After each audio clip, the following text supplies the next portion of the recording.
আজকে খুব ভোরে ঘুম থেকে উঠেছি। কেন উঠেছি সেটার কারণ তোমাদেরকে বলছি। তো আমি যখন উঠেছি তখন দেখো ভালোভাবে, কিন্তু এখনও সকালের আলোটা ফোটেনি, মানে ভোর হয়নি এই সময়। তো তখন 6টা মতো বাজে। আর এই তো চলে আসছি আমরা লঞ্চে। তো তোমরা বুঝতেই পারছো হয়তোবা যে এখন আমি যাব হচ্ছে আমার বাড়ি বরিশাল। তো এই জন্যই আসলে এত ভোরে ওঠা, কারণ প্রতিবারই বাড়িতে যাওয়ার আগে ভীষণই একটা উত্তেজনা কাজ করে আমার ভিতরে। কখন যাব এই একটা ব্যাপার। আর এবারও প্রায় 3 বছর পর আবার বাড়ি যাচ্ছি। গতবার গিয়েছিলাম কাকাতো বোনের বিয়েতে, এবার আবার আরও এক কাকাতো বোনের বিয়ে। তো যাই হোক, তো এই যে দেখো লঞ্চের জাতীয় খাবার কলা আর রুটি। তো এটা আমার কাছে কিন্তু খেতে ভীষণই ভালো লাগে। তো নিয়ে নিলাম সকালবেলা জলখাবার হিসেবে কলা রুটি। তা এখন আমরা যে সিটটা নিয়েছিলাম এটা লঞ্চের একদম পাশেই ছিল। তো খুবই ভালো লাগছিল, আর এই পাশে বসে কিন্তু পুরো নদীর ভিউটা দেখা যাচ্ছিল। তো যাই হোক, আমি কিন্তু এখন বারান্দায় এসে এই ভিউটা নিয়েছি। কী যে ভালো লাগছিল, সকালে কুয়াশা মাখা একটা সকাল, আর সেই সাথে নদীর ঠান্ডা বাতাস শরীর এবং মন দোনোটাকেই প্রশান্তিতে ভরিয়ে দেয়।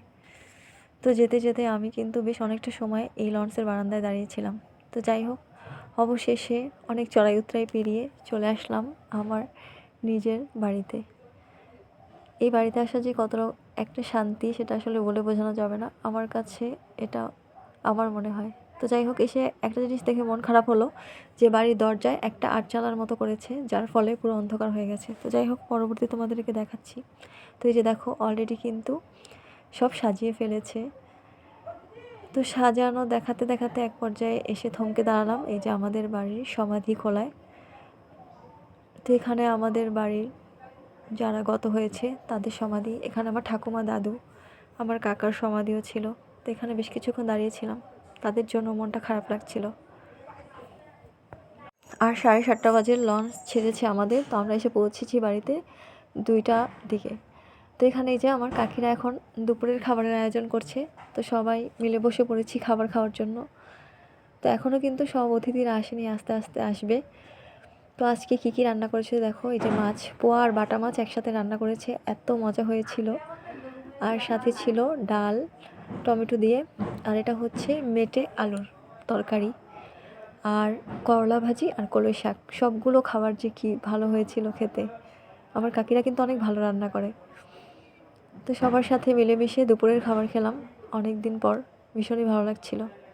তো তারপর সবাই মিলে খুনসুটিতে মাতলাম। তো বিয়ের কন্যা কিন্তু বাড়িতে অনুপস্থিত, সে গিয়েছে আইবুড়ো ভাত খেতে তার মাসির বাড়িতে। তো যাই হোক, আমরা এখানে বোনেরা মিলে কিছুক্ষণ দুষ্টুমি করলাম। ওই যে কাকি, দাও কাকি,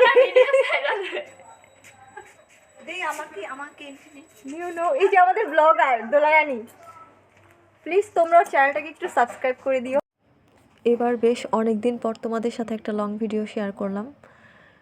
তো বাড়িতে আসার পর বেশ অনেক ভিডিও ক্লিপই তোমাদের সাথে আমি শেয়ার করব। আমাদের বাড়িটা আর গ্রামটা কিন্তু খুবই সুন্দর। আর তোমরা আমার গ্রামের ওই ভিডিওটা খুব পছন্দ করেছিলে, ঘুরতে যাওয়া।